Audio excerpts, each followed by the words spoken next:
안녕하세요, 여러분. 반갑습니다. 오늘은 세계를 움직이는 한국인의 성장 동력에 대해서 말씀을 드리겠습니다. 2차 대전 이후 건국한 나라들 중에 세계적으로 가장 성공한 나라가 한국이라고 하죠. 그러한 우리나라에 대해서 많은 학자들이 그 연구를 해본 바가 있습니다. 그 중에 하나가 우리 한글이 정말 과학적이고 위대하다는 것입니다. 인류 문명의 3대 발명은 첫째, 불의 발명입니다.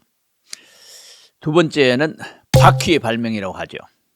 세 번째는 문자의 발명입니다. 우리가 사용하고 있는 이 문자가 없으면은 인간의 뇌는 기억을 제대로 할 수가 없습니다. 보고 듣고 만지고 느끼는 이 느낌들을 뇌에 장기적으로 기억하는 데는 반드시 이 문자가 있어야 합니다. 물론 이제 언어가 필요하죠. 여러분, 이 우리 한글을 바로 안다는 것은 참 중요한데요. 한글의 역사 같은 거는 저보다 더 자세하게 아는 분들이 참 많겠습니다만은 한글을 통해 가지고 뇌를 발달시키고 뇌 발달에 무엇이 좋은지, 또 그 발달 장애 아이들에게는 이 우리 한글을 가르쳤을 때에 어떤 효과가 있는지, 그 점은 저만큼 경험 있는 사람이 아마 많지 않을 겁니다. 거의 없을 겁니다. 그래서 제가 이 그림을 보면서 제가 설명을 드리도록 하겠습니다. 가나다라 마바사 아자차카타파하, 그것은 앞에서도 보여드렸듯이 이 구강을, 후두를 열고 호흡 조절과 혀 운동과 또 입술 운동, 이런 것들이 잘 나와 있죠. 그것은 이제 먼저 여기서부터 호흡이 여기서 올라가 성대를 움직여 가지고 구강 쪽으로 가느냐 앞쪽으로 가느냐, 이때에 혀가 혀등이 어디로 가느냐, 혀 끝이 어디로 가느냐, 그 다음에 입술이 어느 정도 벌렸느냐, 호흡이 어느 정도 나오느냐, 그 다음에 입술을 완전히 닫았느냐, 적게 닫느냐, 이런 것들이 다 통음으로 나왔을 때 이거를 이제 홀소리라고 하죠. 이것이 혀와 입술의 움직임에 따라 가지고 자음이 형성이 되죠. 이 언어를 제대로 구사를 하면 뇌가 정말 상쾌하죠. 자기의 감정과 자기의 의사를 정상적으로 바르게 표현하는 것이 결국 좋은 발음, 또 좋은 단어, 좋은 어휘를 만들어서 표현하게 되면은 뇌는 상쾌해지죠. 그 자기 표현에 있어서 첫 번째가 이 언어로부터 표현을 하게 되잖아요. 그래서 이것이 뇌에 어디에 발달이 되느냐, 정상적인 발성과 언어를 하게 되면은 이쪽 부분에, 여기 빨간 부분이 여기서 여기까지가 이제 두정엽 중요한 부분에 발달하는 부분인데, 그 비율로 보면은 목소리를 사용했을 때의 이 비중이 이만큼 큽니다. 그거는 입을 사용한다는 거죠. 인간의 문화는 언어 문화인 동시에 입으로 음식을 먹고 삼키는 기능도 있지만 그보다는 훨씬 더 말하는 데 이 근육이 다 사용되고, 또 말하는 데에 이 뇌에 미치는 영향이 거의 지배적이죠. 그래서 우리가 입술을 움직였을 때, 또는 그 치아를 혀를 움직였을 때 여기 뇌에는 다 그 부분 영역이 있는데, 특히 여기 혀를 움직였을 때, 목소리를 냈을 때, 입술을 사용했을 때에 이 뇌의 근육의 움직임과 작용이 이만큼 비중이 크다라는 것을 캐나다 맥길 대학 교수 펜필드에 가지고 이게 다 규명이 되는 것입니다. 그래서 여기도 보면 윗입술을 움직이고 또 아랫입술을 움직였을 때 이 입술 움직임 비율도 다른 데 비해 가지고 다른 손가락이나 손 움직이는 것보다 이만큼 더 중요합니다. 그래서 어린아이들이 출생 후에 2돌 때까지 말을 많이 시키면은 이 부분이 발달해 가지고 이 부분이 뇌의 가장 기본 핵심이거든요.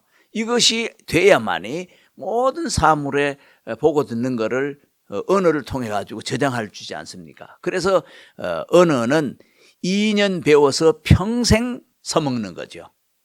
그래서 어렸을 때에 아이들을 조용히 키우면 안 되고, 어쨌든 참새처럼 쫑알거리고 말을 많이 했을 때에 뇌가 정상적으로 발달한다는 것을 여러분들에게 말씀을 드릴 수가 있습니다. 그리고 사람들이 감정이 우울하거나 이랬을 때도, 또 어떤 데는 분노가 치밀거나 이랬을 때에 안정적으로 자기 의사를 충분히 표현해 버리면은 이 감정 조절이 되잖아요.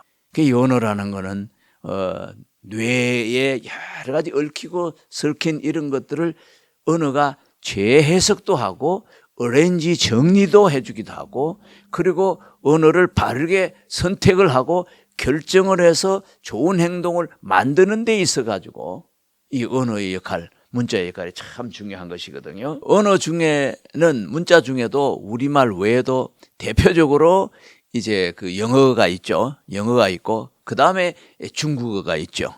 중국어는 의미, 상형 문자로 시작됐기 때문에 너무 어렵습니다. 너무 어려운 문자일수록 학문적으로는 깊이 할 수가 있어요. 그러나 일반 생활 속에, 우리가 생활 속에 뇌의 일상적인 이런 거를 조절하는 데는 전혀 도움이 안 되죠. 예. 우리 일상생활을, 정신건강을, 뇌의 컨디션을 조절하는 데 있어서는 우리말만큼 좋은 게 없죠. 우리 한글은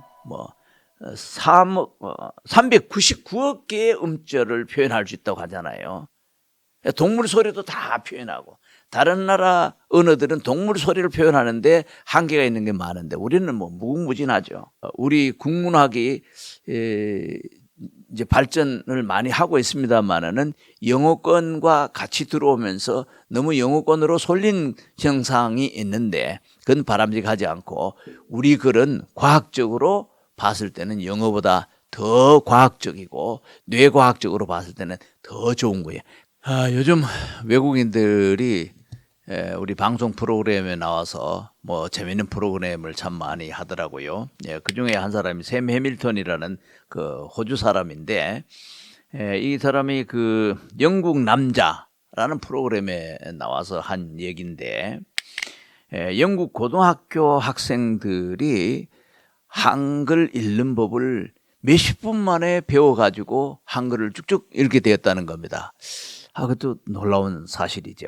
예. 뿐만 아니라 미국인인데 방송인 타일러 라시도 거기는 하루 만에 한글 소리내는 방법을 배워서 읽을 수 있게 되었다. 이런 것을 방송에서 얘기한 것을 보면 외국인들이 정말 우리말을 쉽게 터득하고 또 쉽게 읽을 수 있구나 하는 것을 알고는 참 놀랐습니다. 여러분, 옥스퍼드 대학에서 세계의 많은 문자들 중에서 우수성 순위를 매겼는데, 여러분 놀랍게도 한글이 1위를 차지했다는 거 아닙니까? 얼마나 합리적이냐, 두 번째는 얼마나 과학적이냐, 과학성을 평가한 거겠죠.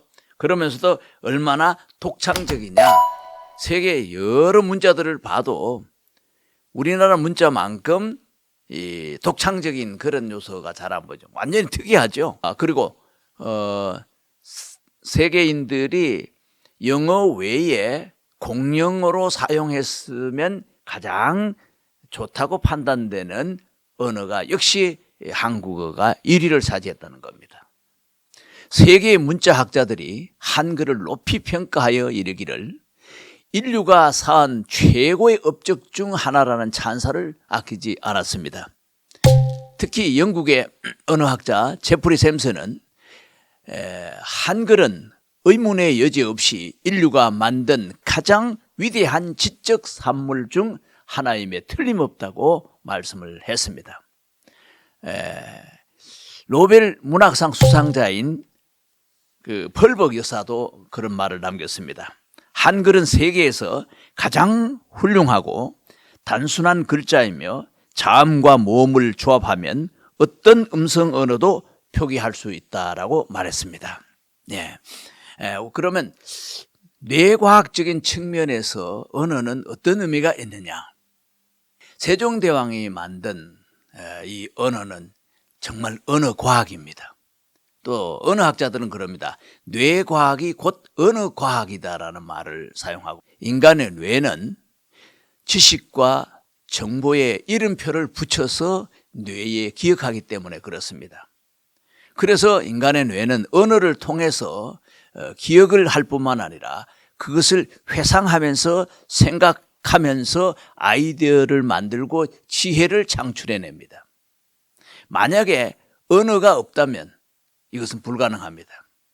뿐만 아니라 뇌과학자들은 뇌는 모든 부분에 거의 어휘들로 가득 차 있다, 이런 표현들도 합니다. 그러면 우리 세종대왕께서 만드신 훈민정음에 대해서 한번 생각을 해보겠습니다. 훈민정음 서문에 보면은 이런 말이 있습니다. 물론 풀어서 쓴 말입니다. 현대어로. 우리나라 말이 중국과 달라서 문자로 서로 통하지 아니하니 이런 까닭으로 어리석은 백성들이 말하고자 하는 바가 있어도 마침내 제 뜻을 능히 펴지 못하는 사람이 많다. 내 일을 위해서 가엾이 생각하여 새로 28자를 만드노니 사람마다 하여금 쉽게 익혀 매일 쓰기 편안하게 하고자 할 따름이다. 이렇게 훈민정음 서문에 글을 밝히고 있습니다. 세종대왕이 당시에 백성들을 사랑하는 마음이 여기서 상당히 잘 보여주고 있습니다. 중국의 한자를 그 당시에 우리 한국 언어로 사용하던 이런 상황에서 일반 백성들이 중국 한자를 다 배울 수가 없죠. 그럼에도 불구하고 서민들 층에서는 보통 우리말로 통용되는 이제 말이 있었죠. 그 말을 우리나라 말로 만드는 겁니다. 당시에는 하급 관리와 여인들 중심으로 이 언문이라 그래 가지고 세종대왕이 만든 이 한글이 이게 사용되고 했습니다. 그런데 세월이 지나 가지고 100여 년 전에 이제 중국에서 한국 사람들이 우리 한글로 성경을 번역하게 됩니다. 그래가지고 번역된 성경을 가지고 와서 전도용으로 각 교회에서 이것을 활용하게 됩니다. 결국은 작은 교회지만은 교회당은, 예배당은 한글 학교와 같은 역할을 하게 됩니다. 그래서 이 위대한 역사적 사건이 벌어지는데요. 한글과 성경과의 만남이 교회를 통해서 또 많은 신자들을 통해서 이것이 확산되어 갑니다.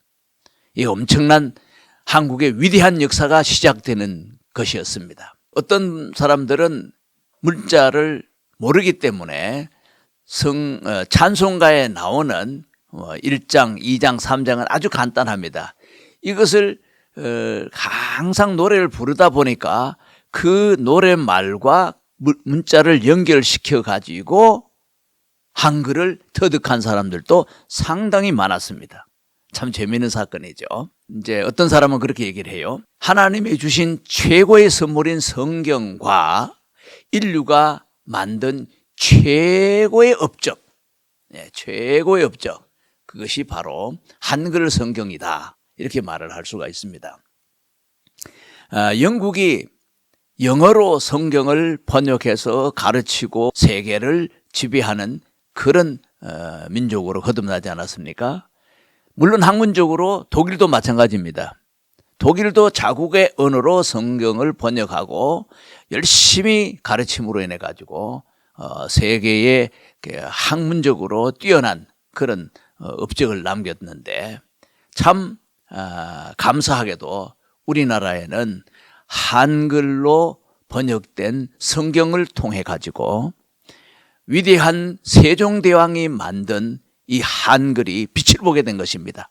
그 전에는 사대부 여인들이나 또 하급 관리들에게 조금씩 사용되는 이 언어가 성경을 통해 가지고 모든 교회에서 거의 뭐 일주일에 한 번 아니죠. 일주일에 거의 매일 교회에서 성경을 읽고 한글을 가르치고 이렇게 하다 보니까 우리나라의 그 문맹자가 계속 없어지게 된 겁니다. 또 찬송을 통해 가지고 이렇게 한글이 그냥 생활에 활력을 불어넣는 이런 것을 통해 가지고 우리 한국의 위대한 역사는 시작된 것 같습니다.